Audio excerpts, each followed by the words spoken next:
weekly sit-down with local agricultural leaders and businesses. This is Tailgate Conversations. Presented by Pinnaker Chevrolet.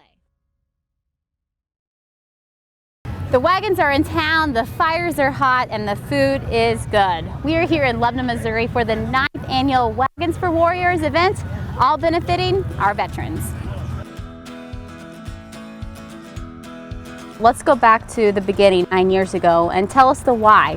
What got Wagons for Warriors and who got Wagons for Warriors started? Steve Hall went to a chuck wagon cook-off for veterans, liked it, and then he became the Wagons for Warriors spokesperson and started this. And it's really just to give back, correct? It is. They're not profiting, they're not making money at this type of event. There's not $1 that goes, all this is volunteer work. And all these wagons are sponsored, so the local communities get involved to give back to our warriors. They do.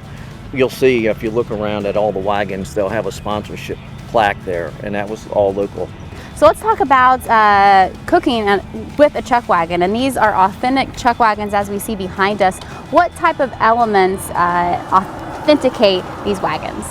All the period correct hardware that goes on them. Most of them have the square nuts and bolts, the paint jobs, everything is period correct for 1880s trail drives. And this event is a fundraiser for Wagons for Warriors, but these folks spend their year traveling all across the country competing at competitions. A lot of them do. Probably at least half of these wagons are competition wagons, and the other half do events just for fun. So we are in the tent standing near the chuck wagon of the famous Kit Rollins, and you've been doing this a long time and have an amazing social following, educating them about chuck wagon cooking. But how did you get started? My mother started me cooking when I was probably 8 years old. My mother was probably the greatest inspiration I had to cook because she could take a little bit of something and make it into a whole lot. So what about chuck wagon cooking? How did that begin for you? I decided, hey, I'm going to quit cowboying for a living and I'm going to go to cooking. So I bought an 1876 Studebaker chuck wagon. Word got out pretty quick, hey, this guy's a pretty decent cook, and so then I got to really put more into it and concentrate on feeding really large groups of people. We still try to carry on the same tradition that old Cookie had. There's a code of ethics when you step under this flag, especially when it's on a ranch. We're a little more slack out here, No cowboy ever come under here unless he was asked. This was the cook's domain, nobody got in it, and he was the most important man on a cattle drive. We were talking about the elements. It really is a historic element that we've lost. Oh, yeah. And to remember that is cool. What are those techniques that you teach? Well, we teach people that you can cook anything in a Dutch oven, you can cook in the house. You don't have to have electricity. You don't have to have gas.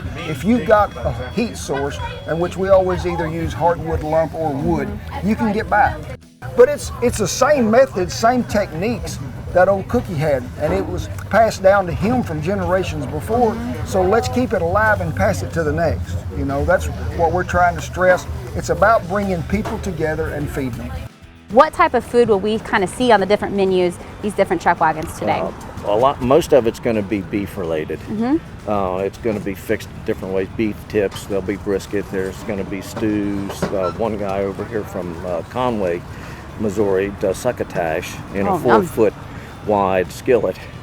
We always like to let people get a taste of all of the world really when you're here, because there's people cooking everything in the world. People can come by here and all these wagons and get anything they need to fill them up, and this is probably the greatest cause that you can support right here in downtown Well, and that Lebanon. was my next question is, what does it mean to be a part of this event? When Steve asked us to come up here, I told him, I said, when can we come? That was one of them deals. We do a lot of stuff for veterans across the United States, but this one is probably our favorite because we've met so many people up here in the surroundings and the wagons that all come together. Steve and Mitch and them and Jeff, they have put a lot of labor and time into this. And rural America is the backbone of the nation. Absolutely. And people here and in small communities, they don't forget what happened. They don't forget who served. They don't forget what it took to get this country to where it is. And when we can stand under that flag and take our hat off and be supportive of all these veterans around the United States and servicemen and women, hey, we're very lucky. We are blessed people, and I hope that all the people that see this know that.